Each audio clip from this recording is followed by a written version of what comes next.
What's going on? Welcome into another episode of the Fantasy Football Fellas podcast. Recording on Tuesday evening, February 21st. Lucas hanging out with you tonight. And I am pleased to announce we have someone very special rejoining the podcast tonight. Guess who? Mr. Tyler Plath is back. I killed him the first time we did that, but I had it on loop.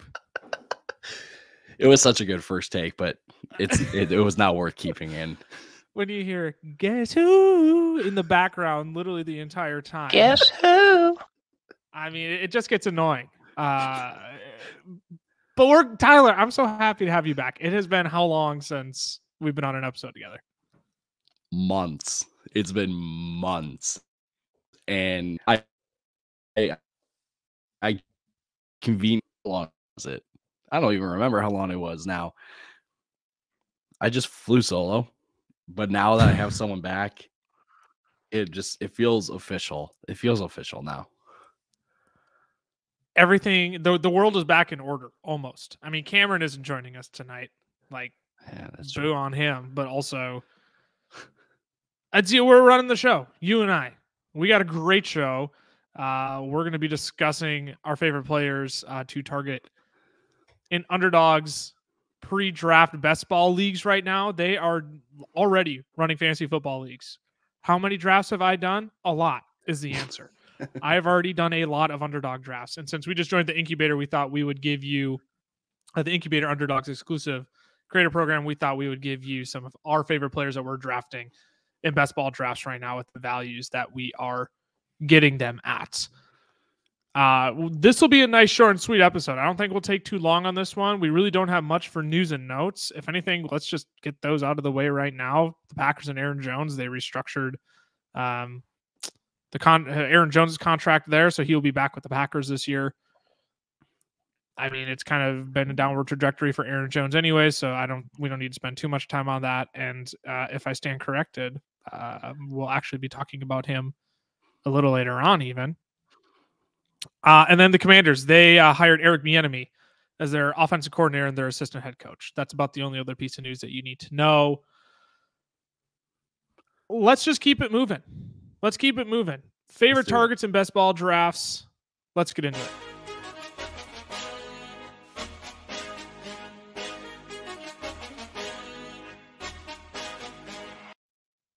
So Tyler and I have gone through and we have handpicked 5 players each whose values we really enjoy in best ball drafts right now. Players that we feel like we're getting at a value that are falling to us on multiple occasions, or we're even willing to reach down the board a little bit to grab over some of the other guys who may be going ahead. And Tyler, I'll let you kick it off. We'll just go back and forth here. We'll get you give one, I'll give one. We'll do that 5 times. We'll give a few bonus at the end, and we'll bring the people home. But your first favorite target in Underdog's pre-best ball drafts? Mr. CeeDee Lamb. And CeeDee Lamb's ADP right now is the number 12 spot. So it's, 12-man draft. It's right at the end of the first round. And part of the reason why I love CeeDee Lamb's value so much is just because he's at the end of the first, right? Where you can get a CeeDee Lamb receiver who does have top 5 upside. We should be saying that. I mean, he finished as a wide receiver 5 last year in full PPR. So he has top 5 potential. You're getting at the end of the first round, but then you can double up then and grab another. Let me pull up the rest of the ADP charts, but you could find, I don't know, Tyreek Hill could be at the end of the first. Another player like that, guys, where you can get top 5 upside at the end of the first round, beginning of the second round. And that's the way that you want to start off your draft, is getting guys who will give you a solid floor, but also give you a very nice ceiling as well. I was at the 1-2 turn earlier today in a big board draft on Underdog. That's, again, one of their pre-draft best ball leagues. I got CeeDee Lamb at the 12 and then Jonathan Taylor at the Oh, 2-1. love to hear that. So I mean that's the kind of start you can have at the tail end of those rounds. Otherwise, other wide receivers, if you're kind of like me, and I prefer to double up on wide receiver right away, just because they do get the priority in best ball, right? They do typically have the higher scoring games than running backs. Other wide receivers you're looking at after CeeDee Lamb, you're looking at Amon-Ra St. Brown, you're looking at Jalen Waddle. Garrett Wilson is all the way up at 11. We could spend plenty of time on him. You could be lucky if an AJ Brown falls to you at 12 too. Like he's going at 11. You could easily get AJ Brown, CeeDee Lamb at the 1-2 turn. Like that would be a phenomenal start. So yeah, I actually really like CeeDee Lamb's value at the tail end of the first round as well. A player I didn't mention though that you could stack up with CeeDee Lamb on the 1-2 turn, and I wouldn't, because he's going nearly a full round after CeeDee Lamb, and I understand why, but CeeDee Lamb is going at the 12.1. That's his ADP. DeVonta Smith is going 24.2. He's going 12 picks after CeeDee Lamb. He's going as the wide receiver 13 after finishing as the wide receiver 9 in PPR formats last year. Now, underdog drafts, they are in half PPR formats. But DeVonta Smith, dude, was incredible last year. Came on strong all throughout the season. I believe there was only 5 games last year in which he had fewer than 7 targets. I'm all in on this Eagles offense. If they re-sign Jalen Hurts this offseason, like sky's the limit for this team. Yeah, from week 11 on, 9 targets, 8, 12, 13, 8. Like DeVonta Smith was phenomenal this year. And if I had him tail out of the second round, I'm doubling up on DeVonta Smith almost everywhere I can. Or not doubling up, but if I go early round running back, like DeVonta Smith is one of my favorite wide receiver targets right away at the tail end of the second round to make sure I get that position on lock. So DeVonta Smith, I love getting him as the wide receiver 13. I have quite a few shares of him already at that ADP. Again, guys going ahead of him, Garrett Wilson. I understand Garrett Wilson has, his best ball adjusted score probably a little bit stronger than DeVonta Smith, just because it does reward volatility a little bit more when you look at best ball adjusted scores. T. Higgins going ahead of DeVonta Smith. I still prefer T. Higgins. But then you even look after DeVonta Smith, the fall off. DK Metcalf. Nope. Deebo Samuel. Nope. Chris Olave. Nope. DeAndre Hopkins. I have no clue where he's going to be. Amari Cooper. Nope.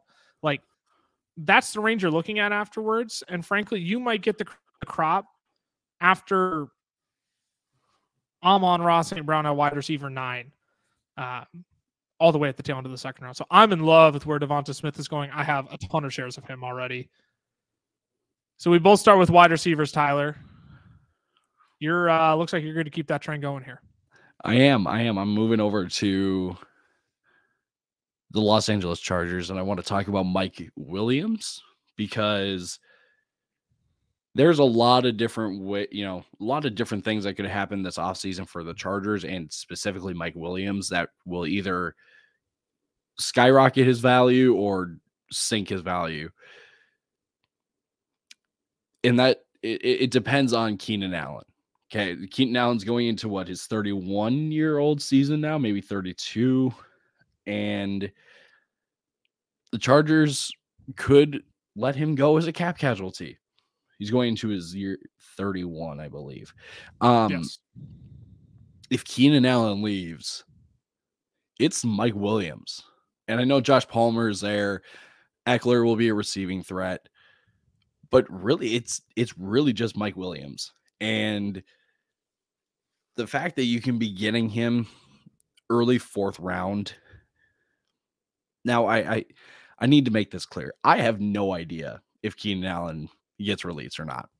I'm not an insider. I don't have that kind of information. But just playing that scenario in your head of if Keenan Allen leaves, with Kellen Moore coming in as his offensive coordinator, Mike Williams easily can get into the top 15 then. But right now you can get him as the wide receiver 20 in the early 4th round.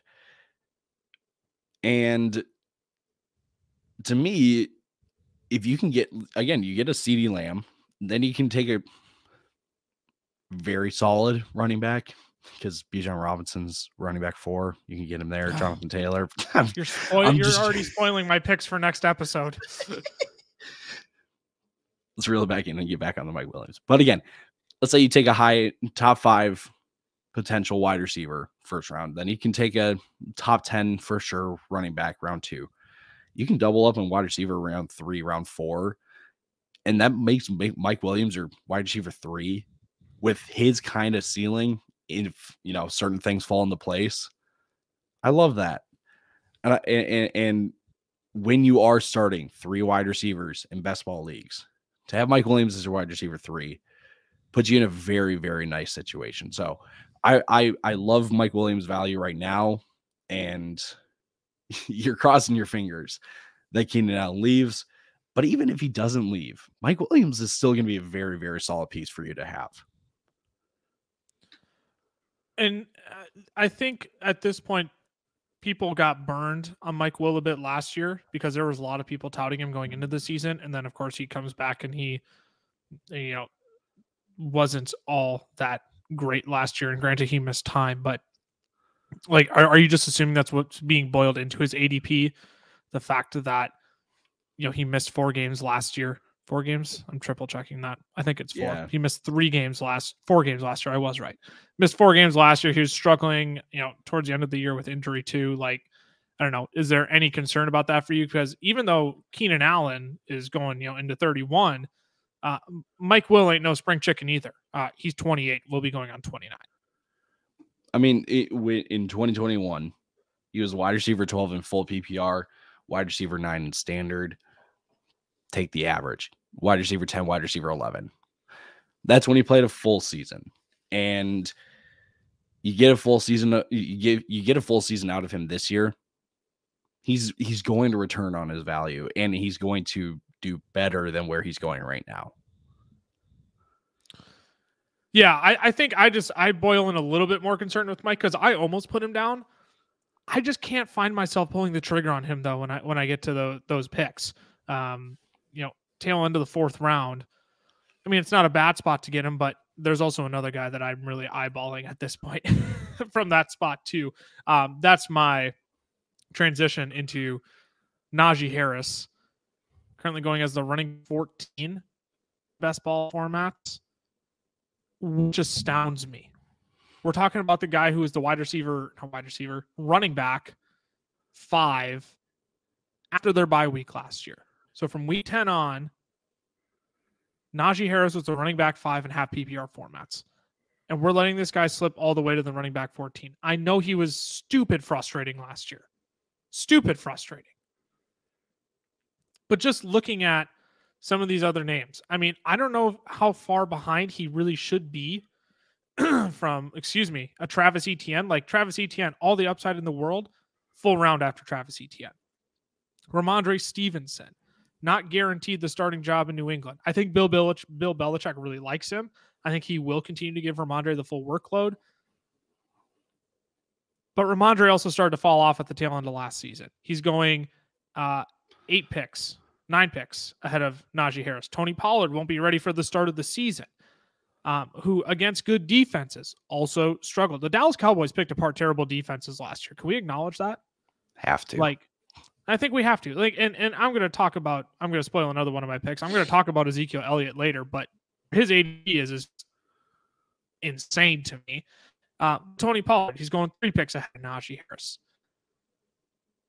A 4th round ADP on a guy who is the running back 5 and half PPR formats from week 10 on. I absolutely love that for Najee Harris. Now this is a strat where if you go Travis Kelce, 1st round, if you have a top 3, top 4 pick and Travis Kelce falls to you, take Travis Kelce 1st round, you get your premium at tight end. Then you're looking at DeVonta Smith in the 2nd round. You're looking at these other wide receivers in the 3rd round. You're looking at guys, the DK Caps, the Debos, the Chris Olaves. If you really want a D Hop or Amari Cooper, right? If you want to shoot for that upside, you snag one of those guys, and then your RB1 is still Najee Harris in the 4th round. I'm very okay walking out of the first 3 rounds with no running backs and having Najee Harris be my running back 1 in the 4th round. I would be very okay with that. I think Najee still all the upside in the world. I understand he's 24. He's not the 3rd year in the league 23-year-old kind of. But I refuse to believe that Najee just isn't good. I know, again, the points aren't wonderful. They're not what you love to see. I just he's going to get too much volume. And when you see his stretch at the end of last year, I don't know, man. Running back 14 feels a little bit too harsh for Najee, and I'm scooping him up quite a bit at that ADP as well. Yeah, the Steelers are making it a priority to go get offensive linemen. I mean, yes, Mike Tomlin was literally working with the offensive linemen at the Senior Bowl. Like when Mike Tomlin did this last year, he was at every single quarterback's like pro day, every single kind of showcase, looking at the quarterbacks. It's the same. Mike Tomlin's going to be looking at the offensive lineman because he knows his tackles need to be better, and getting an offensive line improvement with the volume that he gets, it can only mean good things. And that I'm glad you brought that up because that seems to be a high priority for the Pittsburgh Steelers. It always has been. Mike Tomlin has always wanted to run the football. Like when Big Ben was just hucking the ball, 35, 40 times a game towards the end of his career, that was just kind of because he had to. The Steelers were not great on defense. Mike Tomlin wants to get back to his identity of ground and pound the football. And that starts with Najee Harris and a good offensive line. So I love Najee Harris at running back 14 right now, especially if I can go, 3 pass catchers in a row to start the draft and end up with Najee Harris in the 4th. Let's keep it moving here, though. Excuse me. Goodness, I cannot get my throat clear tonight. Jerry is your next pick, Jerry Jones. I'm off my game right now. I'm really off my game. Do we need to take a time out here? Talk about it in the we might Tyler, I'm just going to kick it off to you, and I'm just going to let you talk about your 3rd guy whose first name is Jerry. Go for it. Yeah, so part of this is because I conveniently traded Lucas Jerry Jeudy in our Dynasty League, and this was before the end of the season. So Lucas got to benefit of the reap the benefits, fantastic baby. run that he went on, but it's not necessarily Jerry Jeudy alone. It's everything else that comes with him. You're getting Sean Payton. You're getting what should be a much improved Russell Wilson. Sean Payton is the best thing to happen for Jerry Jeudy. And when he went on his stretch, I'm trying to remember from week 14 to week 18 what wide receiver he finished, but he's definitely top 10. I want to say he was even top 5. The man was getting volume. 8 catches, 7 catches, 6 catches, 7 catches, 5 catches, 9 targets, 8 targets, 10 targets, 8 targets, 6 targets, 73 receiving yards, 76, 117, 38, 154. The man was on fire, and it's slowly becoming, or the wide receiver 1 is slowly becoming his. And I think Sean Payton can look at a weapon like Jerry Jeudy and go, I've got stuff for you. So Jerry Jeudy is going as a wide receiver 27 right now in his current ADPs at the 54 spot. So if Jerry Jeudy ends up being your wide receiver 3, that's perfectly fine with me. Ideally, if you can get him as as your flex, it's a little bit better in my opinion. But regardless, if you can get Jerry Jeudy that late as your wide receiver 3, that is very good value in my eyes. And that's just a better way of filling out your roster probably than just trying to predict and whatnot. Just let the board fall to you, because Jerry Jeudy will fall, because a lot of people will just say, oh, it's Russell Wilson. Oh, it's the Denver Broncos. We need to remember just how good of a coach Sean Payton is. He's going to get the ball to Jerry Jeudy. That's going to be the scheme. From week 13 on, Goodness, I haven't had time to remember. I thought week 13, Jerry Jeudy was wide receiver 6 in half PP format. Oh, I was close. You were close. I know you said top 5, and I'm like, I don't think so. And lo and behold, yeah, from week 13 on, he was the wide receiver 6 to close out the season. Yeah, he almost made my list too.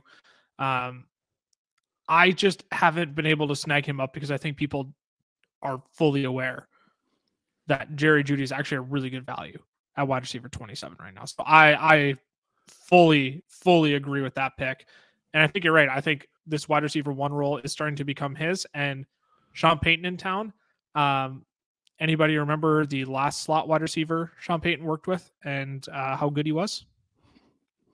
Wasn't it Slant Boy himself? Michael Thomas. Yes. I think and look, part of that is Drew Brees just not being able to throw the ball downfield. I find it hard to believe he overcomplicates things for Russell Wilson. After the year Russell Wilson had last year, let's keep it short and sweet. Let's get the ball into Jerry Jeudy's hands, let him go to work. That's what you drafted him to do. So yeah, I really like Jerry Jeudy there. I'm going to stick on the theme of wide receivers. I'm going to go back.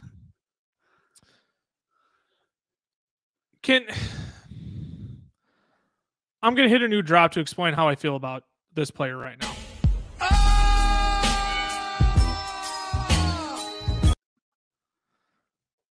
Somebody tell me why Tyler Lockett is going as the wide receiver 33.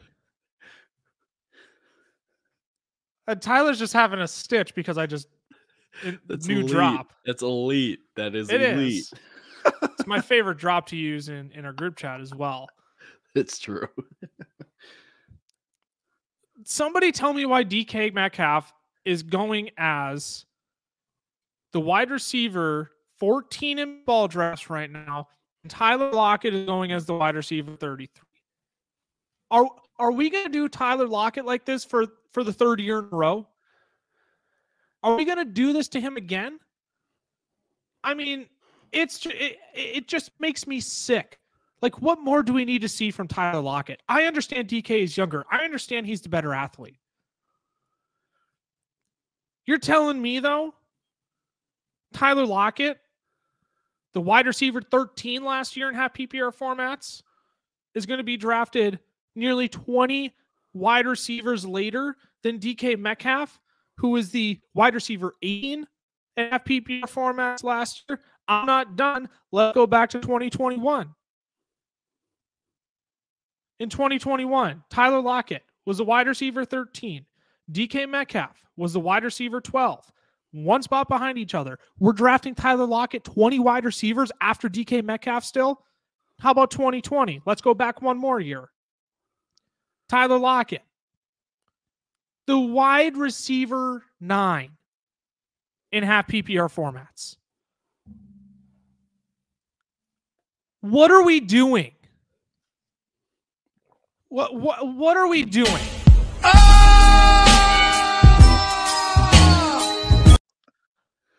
Don't get it. What more do you need from Tyler Lockett? Not go with the wide receiver 33. I am reaching down to get Tyler Lockett in so many drafts. Because the wide receivers, let me pull up the wide receivers that are going right around Tyler Lockett. I mean, really, so here's what it is. Here's the whole stretch of wide receivers. And frankly, I think I'd have Tyler Lockett over all of them. So we already talked about Mike Williams at the wide receiver 20. Christian Watson is the wide receiver 21. I hate his value there. I am not drafting any Christian Watson there. Michael Pittman. I would rather have Tyler Lockett over Michael Pittman next year, because you know who Michael Pittman's quarterback is going to be? A rookie. I'm not expecting a rookie to flourish in that Indianapolis Colts offense. Chris Godwin. You could make a case for Chris Godwin over Tyler Lockett. You could, but I'm taking Tyler Lockett. Christian Kirk. You got Calvin Ridley there now. You got Zay Jones still. Again, you can make the case for Christian Kirk there. DJ Moore, I'd rather have Tyler Lockett. Terry McLaurin, I'd rather have Tyler Lockett. Jerry Jeudy, you can make the case for Jeudy. Drake London, I'd rather have Tyler Lockett. Jackson Smith and Jigba, we have no clue where he's landing. I'd rather have Tyler Lockett. Jameson Williams. He's playing number 2 to Amon-Ra. I'd rather have Tyler Lockett. Marquise Brown. I'd rather have Tyler Lockett. Finally, in the 6th round, you can get Tyler Lockett as the wide receiver 33. It's blasphemy to me that he's still going this low. Like rant done. But my goodness, people, there is no way we can be if we close the gap. If DK Metcalf was being drafted as the wide receiver 20 and Lockett was being drafted as like the wide receiver 24, I'd have a lot more time stomaching this. I really would. It's not so much that DK is being drafted as a wide receiver 14. It's the fact that Tyler Lockett is going 20 wide receivers after him when Tyler Lockett has outscored him 2 of the past 3 seasons. That's all we need to know right there. That is all we need to know. Sorry, one of the last 3 seasons, he's been within 2 spots of him 2 of the past 3. DK Metcalf was the wide receiver 7 in half PPR formats in 2020. They have been neck and neck. There is no reason they should be 20 wide receivers apart. It feels like everyone is trying to predict the Geno Smith downfall or Tyler Lockett's up there in age now, so he's going to drop off sooner rather than later. There are videos out there on Twitter why Tyler Lockett will be playing until he's 35. It's because he doesn't get hit. He just catches it and goes to the ground. Yes, the yak is horrific. But guess what? It doesn't matter. It doesn't matter because he keeps producing. He's going to keep producing. It's silly. It's just silly that we're still disrespecting Tyler Lockett like this. Again, I already have a decent amount of shares, but people are on this ADP too. They're on this ADP because it's a whack job. All right, Tyler, your 4th player. You've gone 3 wide receivers. Finally start to take a detour here to a running back.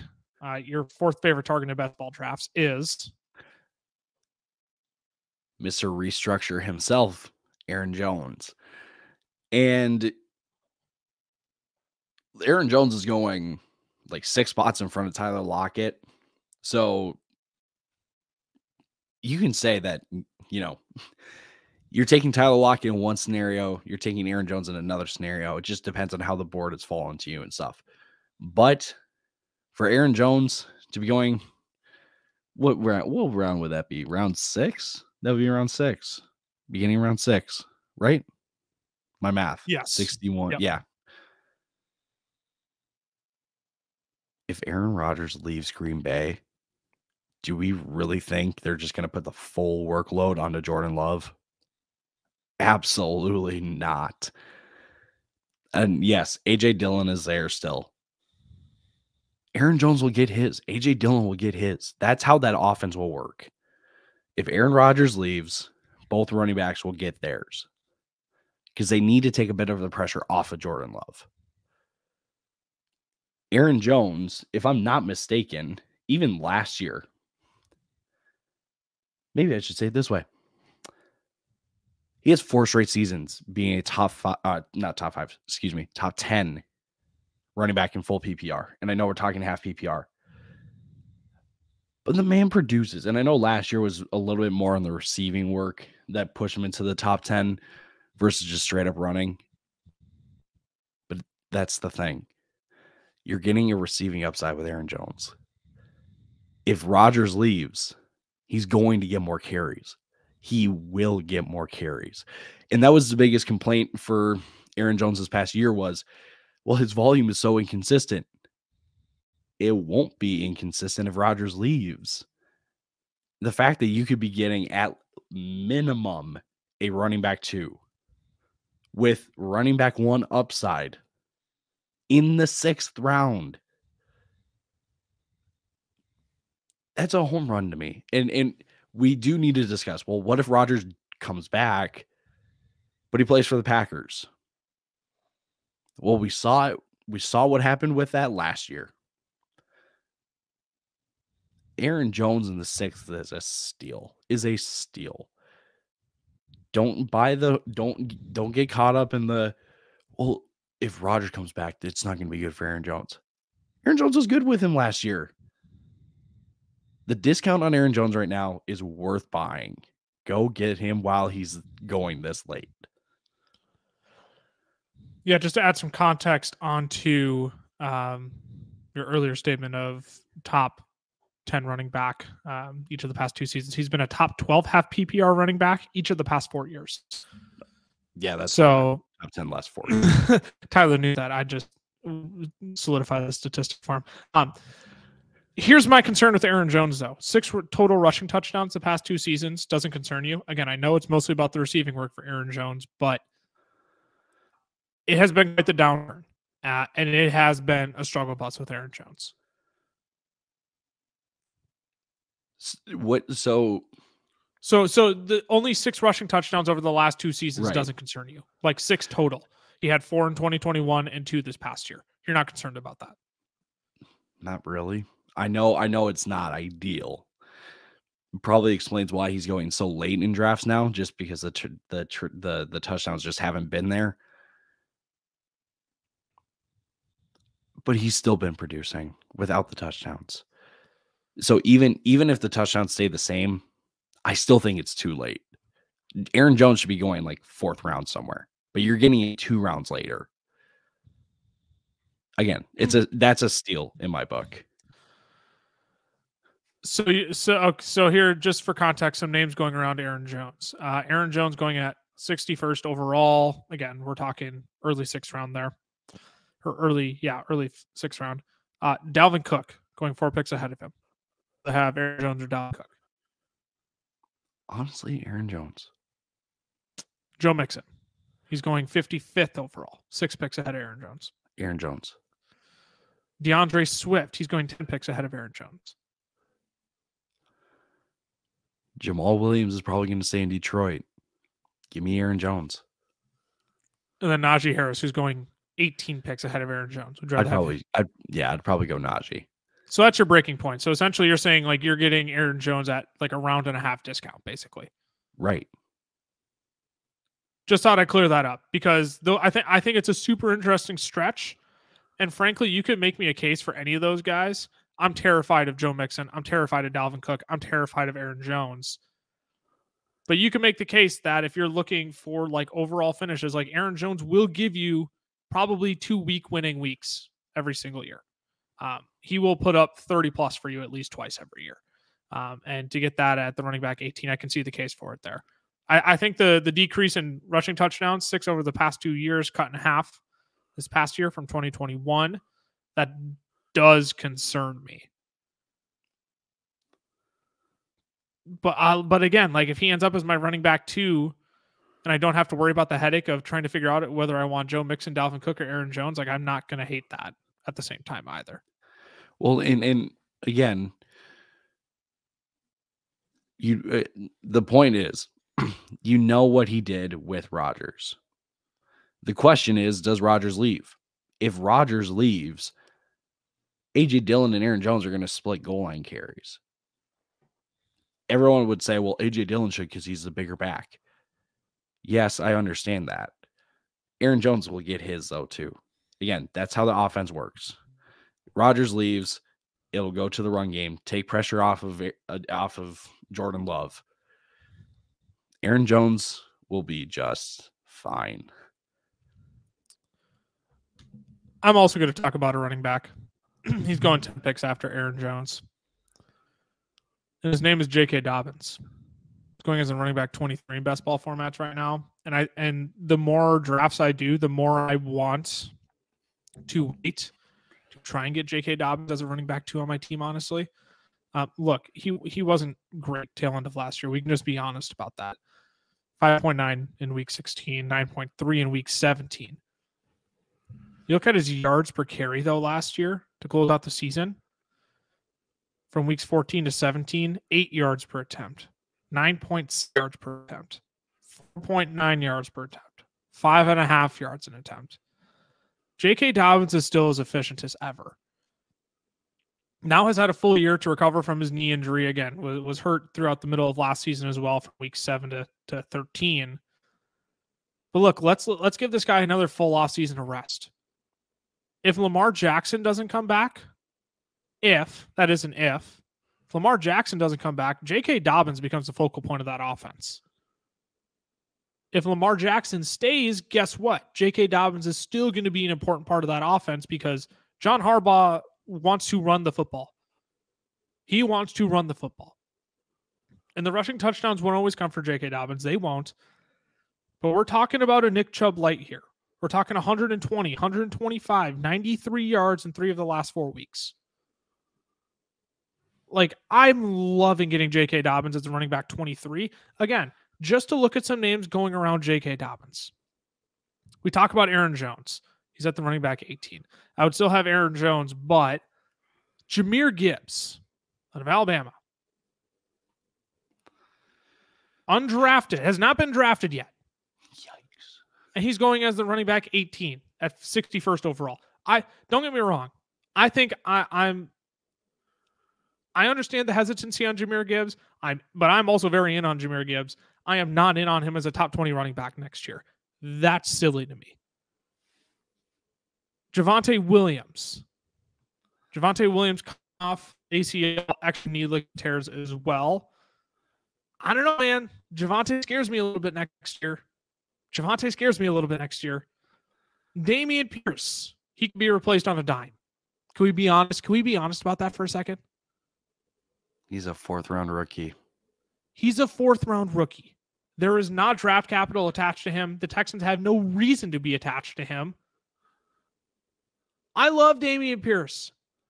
Tyler knows I was one of the biggest Dameon Pierce advocates coming into last year. I'm also not afraid to tell you that he could just be another Phillip Lindsay. Phillip Lindsay was undrafted. But again, first year that he got the full-time role was a top 12 running back and had PPR formats. 2018. Where has he been since? Irrelevant. Isaiah Pacheco. I'm sorry. He should not be going as the running back 22. If we're going to use the 4th-round rookie argument on Dameon Pierce, Isaiah Pacheco is a 7th-round rookie. The Chiefs could draft Bijan Robinson. And they should. They should trade up in the first to do it. That's kind of silly, but they really don't need to. But I mostly just want to see the pandemonium just go absolutely wild on Twitter. But Isaiah Pacheco, again, easily replaceable. Should not be going ahead of J.K. Dobbins, who has proven himself. Has been a 5-yard tote rusher throughout his career. I love J.K. Dobbins. I love J.K. Dobbins at 71st overall. Again, we're talking tail end of the 6th round. You can get J.K. Dobbins. You can go Najee Harris in the 4th, J.K. Dobbins in the 6th. Oh, baby. I'm having a field day with those two. All right, Tyler, let's bring it home. One last player for each of us. We'll do a few honorable mentions afterwards, but we'll spend the rest of our time talking about these 2 players more in depth. We've gone 2 running backs in a row. Can we make it 3? You bet we can. This is my ideal running back 2 that I will wait for in drafts. James Conner is going as the running back 28 at pick 90. And if we do some simple maths, well, 12 times 6 is 72. Excuse me? What? We're getting him now in the 9th round? 10th round? Why? What has happened to James Conner's situation that's hurt his value? Nothing. Kyler Murray will not be ready by the beginning of the season. James Conner will get the ball because they will need to give him the ball. Yes, Jonathan Gannon's not the most exciting head coach. He's a defensive mind. He's bringing in Drew Petzing, the former Browns quarterback coach. And you're like, well, that's not a fancy name. Look at the team that he came from the Browns. He was under Kevin Stefanski with Nick Chubb, who is in a run first. The whole offense is in a run first scheme. If Petzing knows anything, it's going to be a very similar system to run the ball first, play action, playmaking from the quarterback spot after that.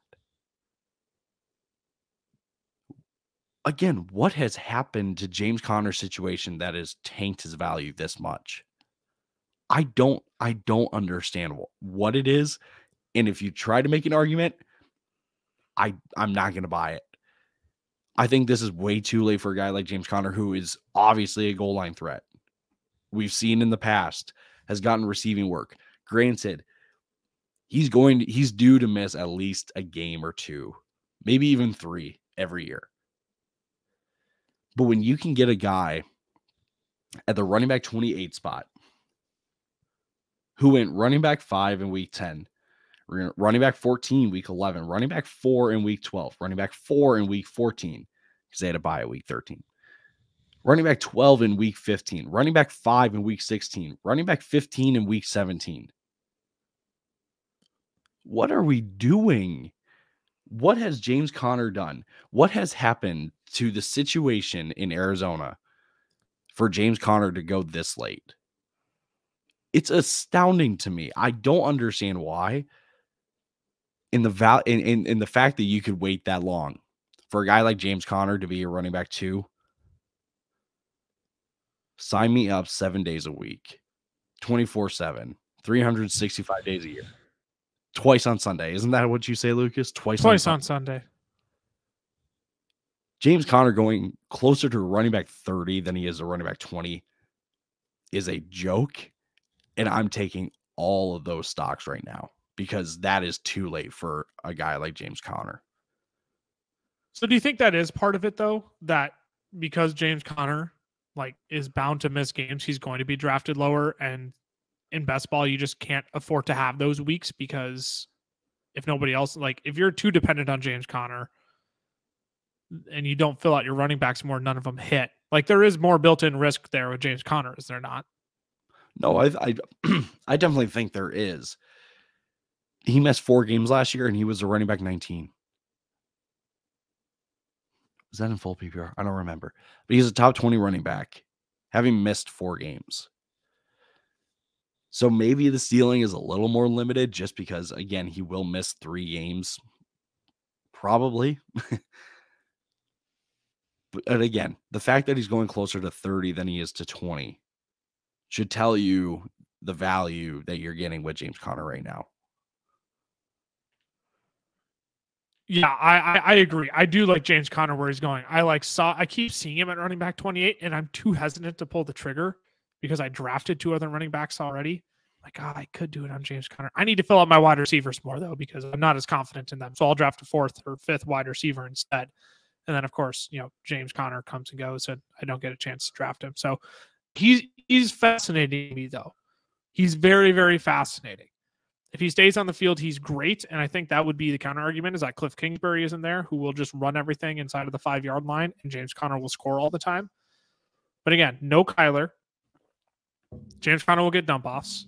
Potentially no D-Hop if he gets traded. The offensive coordinator, who will be the play caller, Drew Petzing, is coming from Cleveland, who was working under Kevin Stefanski, who runs a run-first offense with Nick Chubb. Petzing knows what it's like to have a power running back as your lead guy. I'm not saying it's going to be a carbon copy, but Petzing knows you have to run the ball. Right. Yeah, you got to run the ball to establish anything in the NFL, just like the Dallas Cowboys do in my last player. Ezekiel Elliott. And I know we've been the pro Ezekiel Elliott people over here since we started this podcast. But people, we're really going to let him go to running back 37? That's how far we're going to let Zeke fall from grace now? Zeke only had 3 finishes on a weekly basis below that last year. Finished as a running back 47 in week 1, the running back 44 in week 2, and then the running back 75 in week 18, where he only had 8 carries. Otherwise, he was a top 35 running back in every other game he played, including through weeks 11 to 17, running back 8, 13, 8, 12, 16, 16, 22 and a half PPR formats. I know Kellen Moore isn't there anymore, but do you really think that they're not going to find a way to just give Ezekiel Elliott the ball, that they're not going to find a way to let him score touchdowns? Who, by the way, went 1, 2, 3, 4, 5, 6, 7, 8, 9, 10 straight the touchdown last year. I get it. Zeke is not sexy. He's not efficient anymore. He doesn't look like a good running back anymore. But running back 37, Zeke can at least give you a few weeks. If the wheels fall off for everybody else, you're drafting Zeke as probably a running back 4 on your team, running back 3, if you're really holding out on running backs. Like Zeke could give you a week. He can give you a 16-point week, 17-point week. He can give you one of those weeks and sit in your flex spot and round your team out for the week. Zeke is no longer the guy who's going to give you 25. He's not going to do that. I'm telling you that up front. But running back 37, again, so much of best ball is just you look at the names going around some of these players, and I just scratch my head right now. So we talked about James Conner at 28. I would take James Conner over Zeke. James Cook, running back 29. Tell me what that man's done. Not a whole lot. Zach Charbonnet, undrafted, rookie. We have no clue where he's going to land.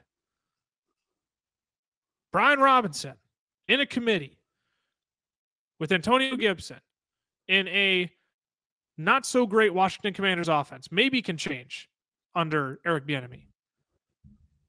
I'm taking Zeke there. A.J. Dillon. You can make the case for A.J. Dillon. I would listen to it. Same with Jamal Williams. Same with Rashad White. Khalil Herbert. He's nice. Who says the Bears don't re-sign David Montgomery, who's going right before Zeke? I just went through a span of 30 picks. James Cook is going as the 92nd player off the board. Zeke is going as the 120th player off the board. Like, I will sit back and wait on Zeke all day long to take ahead of James Cook, to take ahead of Brian Robinson, to take ahead of Zach Charbonnet, to take 9 picks before Kareem Hunt. Like, I get it. Zeke is not sexy anymore, but he's better than running back 37. All right, let's wrap this up, Ty. We only got a few more minutes here. Let's wrap this thing up. A few honorable mentions. We don't have to dive deep into these guys. Just a few other guys that, as you get deeper into your drafts, you may want to take a stab at these guys because they may end up being some later round values, and all these guys are going after 115. So you're pretty close to 10 rounds into your draft at this point. So guys who are going rounds 10 and later, as you're halfway through your drafts, best ball drafts on Underdog are 20 rounds. So once you're halfway through your draft, these are some guys you can start taking a look at. And you'll start us with the wide receiver here, Ty. Donovan Peoples-Jones. DPJ had a nice little streak, and I will put aside my fascination of prop betting with Donovan Peoples-Jones because for the longest time, his prop was always at like 32 receiving yards. And from like weeks 10 until like 15, it was an automatic hit because it always stayed at 30 and he was always going over that. But anyway, Donovan Peoples-Jones really kind of established himself as a wide receiver 2 in the Browns offense last year. And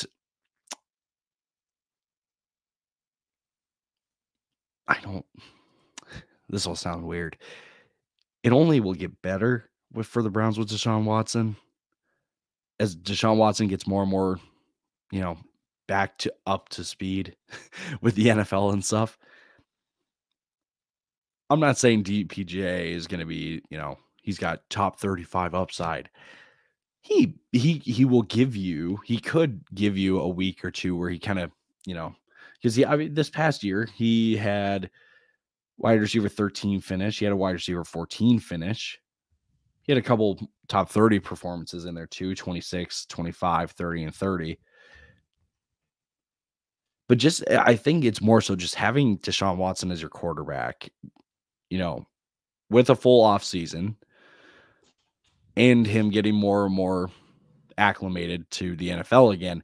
I think it only helps Donovan Peoples-Jones. And so if you can grab him as your wide receiver 5, I wouldn't recommend taking him as your wide receiver 4, but I can maybe understand it if you're going to stack up on running backs or some other players. But I think Donovan Peoples-Jones is a nice late round dart throw to have, just because his situation really can only get better just throughout this upcoming season. Yeah, I like DPJ at wide receiver 52. I think that's a really good value you can start looking at there. Again, you're getting Jalen Hyatt, undrafted rookie, Darnell Mooney, Zay Jones, Josh Downs, undrafted rookie, Tyler Boyd. Like, those are all going in the same range, and I'd rather have DPJ over those guys. Even Brandon Cooks, like, I know he won't be in Houston, but like Zay Flowers, another one, undrafted rookie. Kadarius Toney can't have 2 good hamstrings to save his life. Like, just a bunch of guys in that range where it's like DPJ really sticks out like a sore thumb there. I would agree with you. Another guy who's going to stick out like a sore thumb, Michael Thomas. He's going as the wide receiver 58, 128th overall. Now, I'm on the record being anti-MT. I've been anti-MT. Thing is, though, the Saints restructured his contract where he can be traded by the regular season on a new team to clear cap space for bringing in Derek Carr. Michael Thomas could have a nice new home. And if he's healthy, I mean, we look at Mike Thomas last year. Half PPR formats, pulling up the number quick. In terms of his fantasy points per game, again, we're using that number because he did not play the entire season. In terms of fantasy points per game and half PPR formats, Sleeper can load a little slower. And we're talking about the wide receiver 9 in fantasy points per game and half PPR formats. Like, that's something I'm willing to take a risk on that at the wide receiver 58. Again, we're talking 10 rounds in. I'll gladly take a stab at Mike Thomas there because, again, all the other guys I'm looking around him, Wan'Dale Robinson. No, I would rather take a shot on MT there. Alan Lazard, we have no clue where he's going to sign. Kayshon Boutte, we have no clue where he's going to be drafted to. KJ Osborne could be the wide receiver 2 for the Vikings. That's an interesting one. But I would rather take the shot on Mike Thomas, Josh Palmer going ahead of him, Elijah Moore going ahead of him. Yeah, wide receiver 50 for Mike Thomas. If he doesn't play, great. He'll give me 4 league-winning weeks or week-winning weeks when he does play. Easy as that. So I really like him as a value there. Let's bring it home, Ty. Last mention you want to make? It's my guy. It's my guy. There's one rookie running back besides Bijan Robinson that I am clamoring for. It's Tank Bigsby. Tank Bigsby right now is going as a running back 52. His ADP right now is pick 172, which you do some maths, and that's very late in drafts right now. Tank Bigsby is one of the running backs in this draft class that I can see handling a full workload. Not many other running backs in this class can do that. Mm-hmm. Zach Evans, I don't think he can. Maybe the 2 rookies that are going in front of him in underdog drafts right now. Devon Achane, nope, I don't see it. Tyjae Spears, nope, don't see it.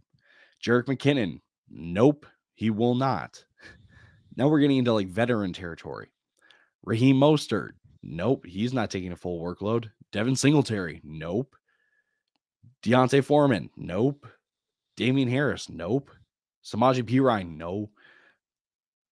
Tank Bigsby is one of the most underrated prospects that I can remember because when you watch him, he's got everything you want in a modern day running back.